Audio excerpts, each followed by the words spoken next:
শাশুড়ি মা, খেজুরের রস ভালো লাগে না, 60 টাকা কেজি পড়ে, চুরি করে খাইছি।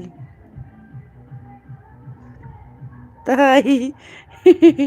আমাদের রাজশাহীতে চলে আসো কারিম, অনেক রস, তোমাকে 60 টাকা কেজি কিনে খেতে হবে না, তোমাকে ফ্রি ফ্রি খাওয়াই দেবো। আর আমাদের এখানে দাম কম, আমাদের এখানে রাজশাহীতে তোমার কেজি না, তোমার এমনি সাধারণত গ্লাস গ্লাসের আইডিয়া করে কিনে খাই। আমাদের রাজশাহীতে তো খেজুরের রস ধরো নাম করা, এখানে নেয় 25 টাকা, 30 টাকা।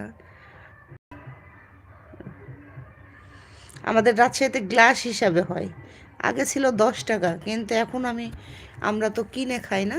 আমার আমাদের গ্রামে বাবার বাসায় আমার আব্বা লাগায়, তারপর আমার চাচা, আমাদের এলাকার প্রায় মানুষই লাগায়।